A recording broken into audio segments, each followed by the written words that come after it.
Assalamualaikum. Waalaikumsalam warahmatullahi wabarakatuh. Lebaran sebentar lagi bos. Aduh. Apa kisahnya nih? Ini Ustaz, apa? Ngawali Bung Padel ini belanja Ustaz. dari supermarket, katanya untuk persiapan iktikaf. Wah, luar Oh, biasa. aduh, banyak betul yang dibeli. Ini saya bilang mau iktikaf apa mau camping awak nih, saya bilang kan. Masa banyak betul. Nanti rapat bersahur nanti sekalian kan? Oh. Gimana Ustaz? Ya, Biar- betul juga. Biar ada biar persiapan. kusuk. Biar Oh, kusuk. kusuk. Ya. Nanti kalau lagi tikaf tuh Keroncongan, keroncongan. oh, ada biskuit ada, Biskuit ada. mie instan ada, Ada. oh, kopi banyak. Wah. Memang dia persiapkan betul mau iktikaf. Beda-beda tipis iktikaf dengan camping. Aduh. Untuk tak bawa tenda. Iya, bawa tenda, bawa sarung, bawa spring bed ya kan sekalian. Rupanya kan berzikir tidur ya kan. Ini ya memang mau masuk 10 malam terakhir ya, nggak terasa. Jadi di masjid-masjid pun saya dengar udah mulai diumumkan. Ada beberapa masjid itu memang buat program khusus iktikaf, Ustaz. Ya. Ada yang memang datangkan ustaz, penceramah supaya nanti kegiatannya rame-rame, dari mulai zikirnya, sholat tahajudnya bareng-bareng, ngajinya gitu. Tapi ada juga itu di dekat-dekat rumah kita di sana tuh, itu cuma kita buka masjidnya, nanti garimnya nyiapkan, tapi nggak pakai ustaz, mandiri masing-masing gitu, macam-macam lah itu. Ya. Nah itu kalau sebenarnya yang lebih baik yang mana nih Ustaz? Ini kadang-kadang saya pun mau milih masjid itu kan, karena kalau rame-rame nanti kan ibaratnya itu ya takutnya terpancing ngobrol ya kan. Jadi sebelum kita nih jauh melangkah Ustaz ya, menyambung apa kata Bang Saud tadi. Iktikaf Ustaz. Ini udah beli ikut tren aja rupanya. Jadi istiqah orang Ustaz, istiqah kita juga. Tapi paling tidak niatnya sudah ada. Oh udah. Dengar-dengar apa iktikaf bagus ikut. Udah bagus itu. Itu fastabiqul khairatnya sudah. Sudah. Jadi gini, iktikaf itu artinya berdiam. Berdiam. Diri. Kalau iktikaf fil masjid artinya berdiam diri di dalam masjid. Berdiam diri dalam rangka mendekatkan diri kepada Allah, memperbaiki diri, introspeksi diri. Jadi Rasulullah juga melakukan iktikaf, dan menurut sebuah riwayat yang diriwayatkan oleh Siti Aisyah, itu bahkan Rasulullah di 10 hari terakhir Ramadan itu dia berdiam diri di masjid untuk memperbanyak ibadah. Dan ini memang yang diikuti oleh tren masyarakat kita ini, bahwa 10 hari terakhir ada 2 keuntungannya. Pertama, memaksimalkan ibadah di bulan Ramadan ini. Sebab kita tahu nih, waktu kita kecil-kecil dulu juga sudah tahu nih, 10 malam pertama itu rahmat. Oh, terbuka pintu 10, rahmat. 10 malam pertama, 10 malam kedua, 10 yang kedua itu merupakan maghfirah, ampunan. 10 yang ketiga itqum minan nar, pembebasan dari neraka. Nah, di satu segi memaksimalkan Ramadan itu. Sebab iktikaf diisi dengan berzikir, solat-solat sunat, ibadah-ibadah sunat, baca Quran, kemudian diskusi-diskusi, belajar agama, itu dilakukan di situ. Jadi maksimal. Itu yang pertama manfaatnya. Sehingga nanti ketika Ramadan itu meninggalkan kita, diharapkan kita sudah betul-betul mendapatkan titel maghfirallahu ma taqaddamat min dzambi. Itu juga rupanya. Maghfirallahu ma taqaddamat min dzambi. Sudah dihapuskan betul dosa-dosanya yang lalu. Makanya Idul Fitri betul-betul fitri dia, kembali ke fitrah. Nol, Yang- mulai dari nol. SPBU dia. Ini yang pertama. Yang kedua, tujuannya kenapa 10 malam terakhir? Karena ada satu malam di antara bulan Ramadan ini yang disebut dengan Lailatul Qadar. Dan menurut Rasulullah SAW, paling besar kemungkinan datangnya Lailatul Qadar itu, turunnya Lailatul Qadar itu adalah pada 10 hari terakhir Ramadan. Dan kemudian di antara 10 hari terakhir ini dipersempit lagi oleh Rasulullah di malam-malam yang ganjil. Makanya supaya agar tidak kehilangan nih momennya, dia begini, ada hari besar dalam Islam yang diperingati Seperti Maulid Nabi, itu kita peringati. Mm-mm. Isra Mi'raj, kita peringati, tahu jadwal datangnya. Ya, ya, ya. Dikabarkan datangnya. Nuzul Quran, tahu kita. Tanggalnya jelas dia. Tanggal itu. Tapi kalau Lailatul Qadar, Allah hanya memberikan clue-nya saja. Mm-mm. Clue-nya saja diberikan. Inna anzalnahu fi Lailatul Qadar. Akan datang malam qadar, malam ketentuan. Mm. Maka tidak ditetapkan nih kapan waktunya. Maka Rasulullah dalam hadisnya bahwa Lailatul Qadar itu yang pasti pertama datangnya malam. Oh iyalah. Tak mungkin lain. Lain. Tak mungkin siang. Tidak nahar ya. Jadi datangnya pasti Kalau malam. siang nahar qadar. Jadi ada yang tanya, Ustaz, Lailatul Qadar itu mungkin tidak datang siang hari, malam-malam hari-hari ganjil. Ya tidak mungkin lah. Oh, iya. Karena datangnya malam. Yang Itu kedua, yang dia jelas tuh, itu yang dia jelas. kodenya. Kode pertamanya. Kode kedua, Lailatul Qadar itu datangnya pada bulan Ramadan. Malam-malam bulan Ramadan. Itu kode kedua yang diberikan. Yang lain tidak. Di luar itu tidak ada. Yang ketiga, Rasulullah persempit lagi dengan 10 hari terakhir. Mm-mm. Tidak disebutkan dia malam 21 kah, malam 22 kah, malam 23 dan seterusnya. Yang keempat, dipersempit lagi cluenya di malam-malam ganjil. Maka supaya tidak kehilangan momen Lailatul Qadar yang sangat luar biasa itu, sebab Lailatul Qadar ni Bung Fadil itu khairun min alfi syahrin, lebih baik daripada 1000 bulan. 1000 bulan itu kalau kita konversi dengan jumlah tahun, itu lebih kurang 83 tahun. Itu zaman sekarang mana ada orang berumur 83 tahun, 12 itu Bung Fadil. Makanya kan ada kisah ketika Rasulullah katakan, para sahabat komplain kepada Rasulullah, ya Rasul, kenapa kami ini, umatmu ini, umur kami relatif pendek. Iya. Tentu waktu ibadah kami kan sedikit. Bayangkan aja umat Nabi Nuh itu sampai 1000 tahun. Iya. 960 sekian tahun. Umat Nabi Musa itu ratusan tahun. Umat Nabi Isa itu, kami ini hanya kisaran 60, 70, 80 itu dapat bonus tuh. Iya. Rata-rata 60, 50, 60 lah. Iya. Ada sarana yang disediakan oleh Allah, yaitu Lailatul Qadar. Walaupun dari segi hitungan umurnya itu sedikit, tetapi kebermanfaatannya. Bayangkan Bang Saud, sejak akil balik, katakanlah 10 kali saja kita mendapatkan Lailatul Qadar, kali 83 tahun. Berarti sudah 830 tahun bertambahnya kebermaknaan umur kita. Itu kalau kita rajin beribadah. Kalau umat sahabat-sahabat Nabi itu kan memang orang yang taat itu, rajin beribadah. Jadi mereka candu bagaimana ibadahnya banyak kan. Iya. Tapi kalau model awak nih banyak dosanya kan, makin lama umur makin banyak dosanya. Makanya ini ada momen. Momennya ini di bulan malam-malam terakhir Ramadan ini, manfaatkan itu dengan iktikaf tadi. Iya. Apa yang dilakukan dengan iktikaf ini? Iktikaf itu karena sebuah ibadah sunnah. Asalnya hukumnya sunat. Hukum asalnya sunat. Tanya Ustaz, belum panjang lagi nih. Ini iktikaf ini rukun dan syaratnya itu apa Ustaz? Apa datang masjid langsung menyendiri, menu-menu soal apa Zikir gitu aja Ustaz? Ya. Atau ada rukun tata caranya. Ya. Pertama dulu hukumnya dulu. Hukumnya dulu. Hukum dasarnya iktikaf itu hukum dasarnya sunat. Sunat. Tetapi hukum dasar ini bisa menjadi wajib, bisa menjadi makruh, bisa menjadi haram. Kapan hukumnya itu menjadi wajib? Ketika dia sudah dinazarkan. Maka dia menjadi wajib. Tidak boleh tidak, harus dilakukan setelah dinazarkan.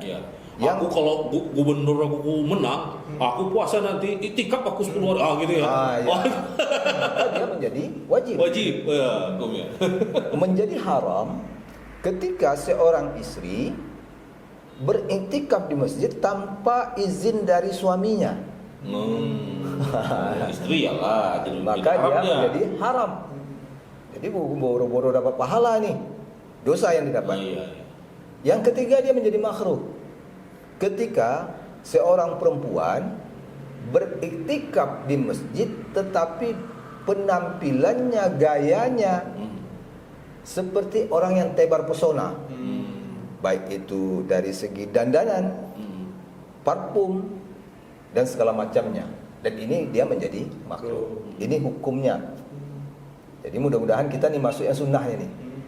Tapi laki-laki bisa makruh juga? laki-laki bisa makruh kalau sekiranya dia juga tampilannya seperti itu dengan niat-niat yang yang lain. Iya. Di rumah nggak ada AC, kalau di masjid ada AC. Di masjid gitu ya. Iya. Kan jadi makruh juga jadinya. Niatnya bukan lillahi ta'ala. Iya, Lil betul. AC. Tuh. Karena dia sebuah ibadah, Iya. maka dia punya syarat dan rukun. Syarat iktikaf itu pertama dia Islam. Orang non Islam tidak memenuhi syarat. Ya. Yang kedua dia balik. Sudah cukup umurnya, bisa membedakan mana yang baik, mana yang buruk, Ya. mana yang boleh, mana yang tak boleh. Yang ketiga, syaratnya lagi dia mengetahui tentang kegunaan iktikaf itu sendiri. Nah, jangan sampai nanti dia memang dia sehat, Ya, ya. kemudian dia Islam, kemudian dia tapi dia tidak mengetahui kegunaan iktikaf itu karena kekurangan akal. Kita tidak mau sebut dia gila, tetapi karena kekurangan ini juga harus terpenuhi. Nah, itu syaratnya. Kemudian apa rukunnya? Rukunnya pertama niatnya. Jadi pada saat kita mau beriktikaf, pasang niat, sengaja aku beriktikaf di masjid selama, sebutkan. Selama berapa lama? Misalnya selama 1 hari 1 malam, atau selama malam ini, atau siang Hingga ini, waktu subuh misalnya. hingga waktu subuh misalnya. Itu waktu itu ini kan tadi saya bilang di malam, siang, pagi atau subuh. Yang mana betul nih waktu Ustaz? Semuanya betul. Itu ya. Semuanya betul. Iktikaf tuh bukan berarti harus di bulan Ramadan aja sebenarnya kan? Ya. Tunggu dulu, kita gitu. pending dulu. Oh, iya. Nanti ada babnya lain. Oh, iya. Ini supaya runut nih. Niatnya dulu. Ah. Jadi ada ulama katakan ketika seseorang itu sudah memasang niat dengan menentukan waktunya, Ya. maka niatnya itu sudah menjadikan dia wajib dia melaksanakan iktikaf itu. Oh gitu pula. Nah, misalnya gini, saya niat iktikaf selama 10 hari Ramadan berturut-turut. Maka dia menjadi wajiblah dia melaksanakan itu sampai 10 hari itu. Tetapi wajibnya di sini tentu saja harus dibatasi. Kalau ada hal-hal yang dibenarkan oleh syar'i, dia kan akan gugur wajib Iya, itu. iya, iya. Nah, ini yang Tiba pertama. sakit kan? Niat. Kemudian yang kedua, berdiam diri di dalam masjid. Berdiam diri dia. Artinya dia tidak meninggalkan masjid itu, tidak meninggalkan kegiatan iktikaf itu kecuali untuk perkara-perkara yang betul-betul mendesak. Artinya dia selama di dalam proses iktikaf itu dia tidak meninggalkan zikir kecuali untuk tidur. Sebab tidur itu kebutuhan manusiawi. Ya. Dia tidak akan keluar masjid kecuali untuk berwudu, memperbaharui wudu atau mandi. Dia tidak akan meninggalkan aktivitas zikir kecuali untuk makan atau menyiapkan makanan. Ini kan manusiawi. Nah, selain itu dia berfokus. Dan batalnya iktikaf itu ketika dia meninggalkan, keluar dari masjid tanpa ketentuan yang mendesak. Misalnya nih, dapat telepon jemput anak sebentar keluar, maka itu menjadi batal. Batal itu membatalkan pahalanya dari awal atau sampai dibatal itu aja? Batal dia kalau dia mau iktikaf lagi harus berniat baru lagi. Oh gitu. Maka itu tidak bisa disambung dengan niatnya yang pertama tadi. Kalau apakah niatnya pahalanya yang berzikir, baca Quran sebelumnya itu menjadi batal? Insya Allah tidak. Wallahu a'lam berarti ya. Wallahu a'lam, tapi insya Allah tidak. Ya. Apalagi yang dilarang, yang membuat batal itu selain keluar dari masjid tadi, yang pertama berhubungan suami istri, itu membatalkan. Yang kedua keluar sperma, baik sengaja maupun tidak sengaja, itu batal. Tidur mimpi basah, batal. Maka dia harus keluar, kan harus mandi dulu, bersihkan dulu kan, membersihkan hadas dan najis, gitu. Nah tadi abang tanya Nah iktikaf itu kan tadi kan dia nanya itu pagi, siang, sore. Ya. Iktikaf ini kan gak ada waktunya sebenarnya, tergantung kita. 4 imam mazhab itu punya perbedaan tentang waktu ini. Ada yang mengatakan iktikaf itu berturut-turut lebih daripada 1 hari. Ada yang mengatakan imam itu boleh sampai dia semampunya dia. Misalnya malam saja, siang saja, itu boleh beriktikaf. Ada yang mengatakan kalau dari kelompok Imam Syafi'i misalnya, iktikaf itu asal diniatkan berdiam diri di masjid walaupun sebentar itu sudah masuk dalam iktikaf. Yang lebih ekstrim lagi, iktikaf itu harus diawali dengan puasa. Jadi siangnya berpuasa, pada saat berpuasa itu dia beriktikaf, itu yang lebih bagus. Ada juga yang seperti itu ya. Tapi sekali lagi, dengan adanya perbedaan ini tentu menjadi kesempatan bagi kita. Jangan tengok bedanya. Iya. Memberikan kemudahan-kemudahan bagi kita berarti. Yang penting kita berbuat. Misalnya nih, malam 21 saya iktikaf dari pukul 9 malam saya pasang niat sampai subuh. Siangnya saya pergi kerja. Iktikaf itu bukan berarti tidak boleh tidur. Bukan berarti tidak boleh makan. Tetapi iktikaf itu mengkhususkan diri untuk beribadah dengan mengurangi tidur. Kalau udah ngantuk betul ya tidur. Tidurlah.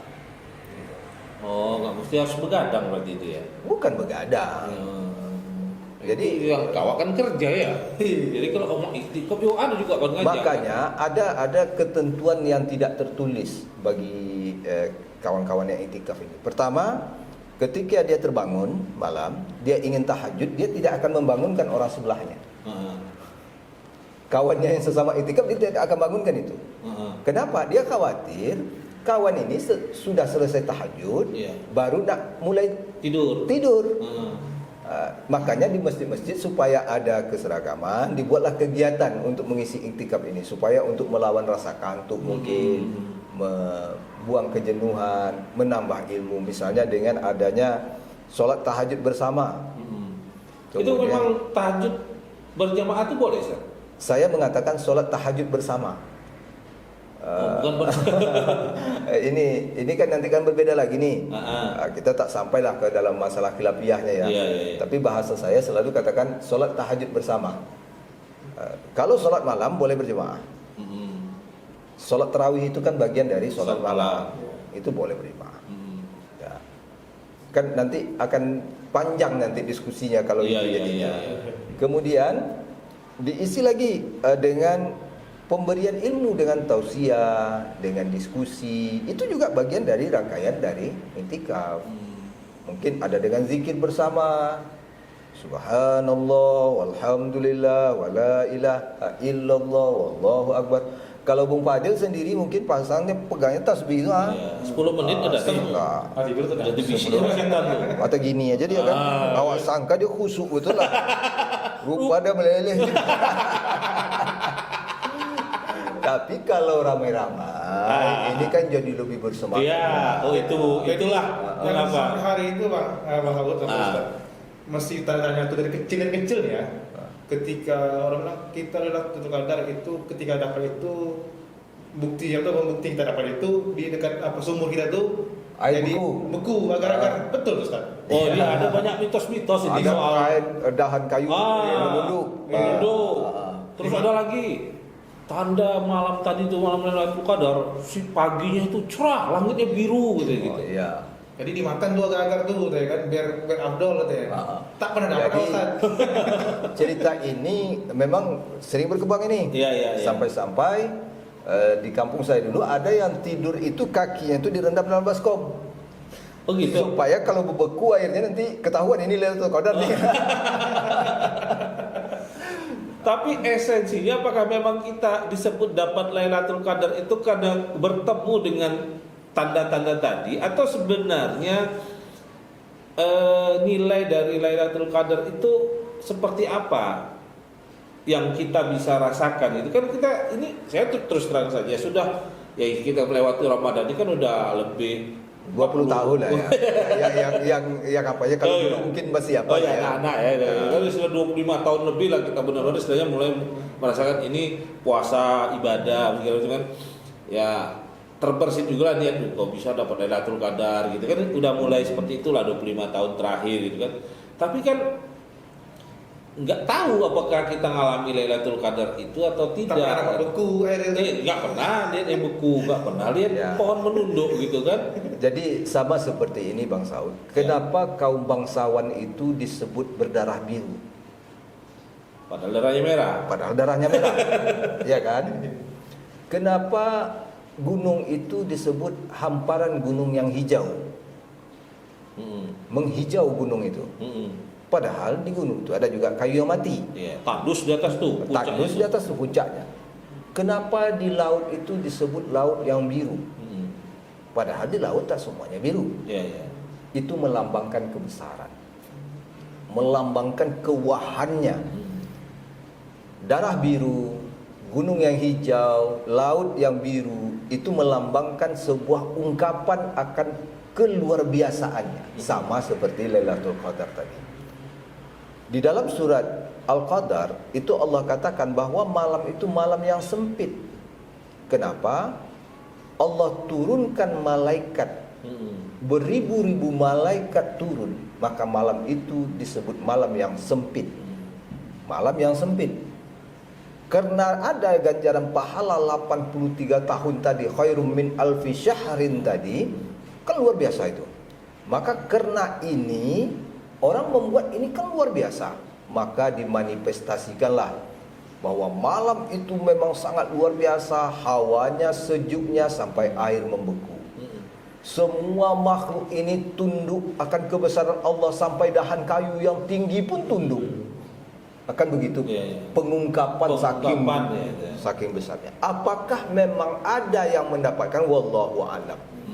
Sebab setiap orang punya pengalaman spiritual yang berbeda. Tidak mungkin sama. Dan saya yakin orang yang menemukan itu juga tidak akan pernah bercerita kepada orang, dan tidak akan mau mengungkapkan itu karena itu pengalaman spiritualnya pribadi. Tetapi yang jelas, siapa yang menemui dan ditemui oleh Lailatul Qadar pasti akan mendapatkan ketenangan. Itulah yang akan dirasakan. Sama seperti titel Haji Mabrur. Haji Mabrur itu tidak bisa kita ukur dengan kata-kata. Oh, saya ini seorang haji yang mabrur. Apa patokannya? Apa indikatornya? Tidak ada. Tapi yang bisa dilihat itu ketika dia kembali dari tanah suci, orangnya yang tadinya pemarah menjadi lebih sabar, yang tadinya pelit menjadi dermawan, yang tadinya suka menyakiti menjadi orang yang suka memberi. Nah, ini kan sebagai bukti bahwa hajinya itu mabrur. Sama seperti Lailatul Qadar. Ketika dia mendapatkan Lailatul Qadar itu, dia merasakan bahwa ada penyatuan dirinya dengan kehendak Allah dalam dirinya. Sehingga apapun yang dia lakukan tujuannya lillahi ta'ala. Ini dia. Itu bisa kita lihat setelah bagaimana perubahan perilaku. Perubahan perilaku itu. Bukan dengan perubahan air di sumur. Iya, bukan dengan perubahan. Itu. Tapi sekali lagi kita katakan, apakah itu ada atau tidak? Wallahu a'lam. Bisa saja ada. Bisa saja ada, sebab tidak ada yang mustahil bagi Allah. Allah saja bisa menciptakan makhluk tanpa ada bapak, tanpa ibu. Seperti Adam. Allah bisa menciptakan makhluk ada ayah, ada ibu nggak ada ayah. Ada ibu tak ada ayah, seperti Nabi Isa. Apa yang mustahil bagi Allah? Sedang menciptakan seluruh bumi dan Iya. langit itu kalau kita lihat. Tetapi yang jelas itu. Sebenarnya kenapa kita bekerja? Kenapa kita bersilaturahim? Kenapa kita kumpul dengan kawan-kawan? Yang kita cari sebetulnya bukan hanya sekedar bahagia, tapi yang kita cari itu adalah ketenangan. Kan itu sebenarnya. Ketenangan dan kebahagiaan. Ya. Kalau hanya bahagia, mungkin kalau tak tenang juga tidak dapat bahagia itu 100%. Maka yang dicari itu adalah ketenangan. Yang paling penting itu ketenangan batin. Maka orang yang mendapatkan Lailatul Qadar pasti dia akan mendapatkan ketenangan batin itu. Duit mungkin bisa kurang, tapi hati tidak gelisah. Nggak berlawak ni lah kan? Nggak berlawak kan? Asik gelisah. Kalau beliau ini beda. aja. Kalau beliau ini beda lagi. Pusingnya dia, gelisahnya dia, kena duit banyak, utang tak ada. Kemana lah mau dihabiskan duit itu? Macam dia cukur muncul lagi. Tapi apapun itu, kita akan berikhtiar. Yang jelas pertama, orang yang akan mendapatkan Lailatul Qadar itu pasti orang yang mendirikan malam-malam Ramadan. Dan pasti itu. juga jangan apa ya, ada orang kan gini, nantilah kalau awal-awal ini kita slow-slow sedikit awal Ramadan, Tapi pertengahan slow-slow dikit, nanti akhir baru kita gas. Iya. Di situ baru kita cari Lailatul Qadar. Itu kan sebenarnya juga nggak benar ya. Artinya kan kalau startnya nggak bagus, mana mungkin akhirnya bagus kan? Sama orang kalau balap motor, kita kasih dulu slow-slow kan, rupanya orang udah finish ya kan? over 3. Kayak gitu kira-kira. Jadi kan itu juga harus diluruskan Ya, sebenarnya. dalam konsep taubat itu ada konsep yang sangat luar biasa oleh kaum sufi dalam konsep taubat ini, bahwa wasari'u ila maghfiratin min rabbikum itu tidak mengenal usia. Ya. Berlomba-lomba untuk mencari ampunan Allah itu tidak ada batas usianya, tidak ada batas waktunya, harus setiap saat. Kita tidak yakin. Kita ini Pak Saud, Bu Fadil, pada hakikatnya sekarang kan sedang antri di depan sebuah pintu ini. Ya. Ada pintu, kita antri nih rame-rame. Pintu itu di atasnya tertulis pintu kematian. Ya. Kita antri nih, sama-sama. Kita tidak tahu nomor urut berapa kita akan masuk ke dalam pintu itu. Tidak ada kita yang tahu. Tak mesti yang tua di depan, bisa jadi yang muda duluan. Ya. Tak mesti yang sakit, Bung Fadil. Bisa ya yang sehat. Kan ada tuh kita dengar tuh. Tiap hari dia nungguin omaknya di rumah sakit tuh. Ya kan, emak dia tua 80 tahun sakit, terus rumah sakit. Tiap hari dia nungguin. Omak tak meninggal, dia meninggal. Ada kadang-kadang yang kita dengar tuh. Selesai sholat subuh diumumkan oleh pengurus, innalillahi wa inna ilaihi raji'un, telah berpulang ke rahmatullah si fulan bin si fulan. Ada kita jelas. Hah? Masa iya? Kemarin malam masih main song sama-sama. Jadi artinya penundaan seperti itu sesuatu yang tidak harus diikuti. Ya. Maka harus kalau ada kesempatan segera. Ya. Jadi ini Ustaz, Lailatul Qadar ini kan sama itikaf ini dia berbarengan atau tanpa itikaf dapat juga Lailatul Qadar, atau harus wajib itikafnya gitu? Iya pula tuh ya.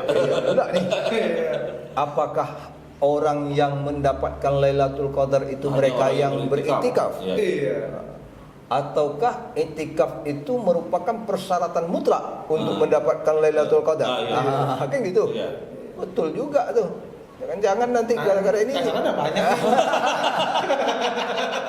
Udah banyak.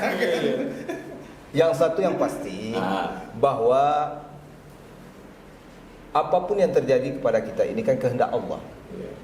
Siapa yang ingin diangkat derajatnya oleh Allah, tidak ada satu orang pun yang bisa menahannya. Ya. Kemudian Allah kan dalam hal ibadah tidak hanya melihat hasil, tetapi juga usaha dan niat.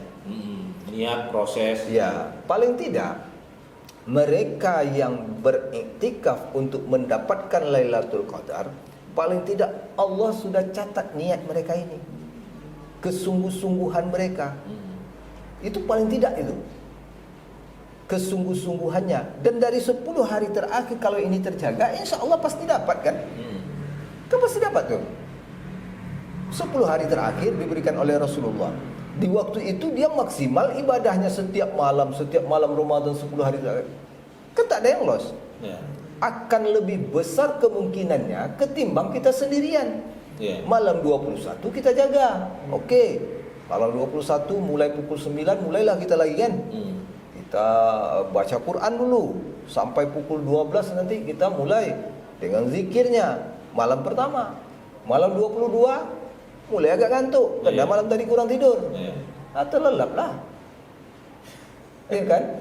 Artinya kemungkinannya jauh lebih besar mereka yang beriktikaf di masjid. Cuma satu yang harus ingat, semuanya ini tentu qada dan qadarnya Allah. Nah, kita tidak bisa menentukan ya. Yang penting usaha. Yang penting kan usaha. Jadi ada pepatah kata hasil tidak akan mengkhianati usaha. Betul. Itu dia. Termasuk juga dalam hal ibadah. Iyalah itu. Jadi udah betul lah ya. Sudah betul lah. Cuman ingat ya Bu Fadil ya. Pertama larangannya, selama kita itikaf di masjid itu, putuskan medsos itu jangan di apa. Jangan main HP. Alhamdulillah memulai iktikaf. Tapi 3 jam kemudian alhamdulillah sudah 2 juz. Jangan. Ini siap-siap nih mau tahajud lagi.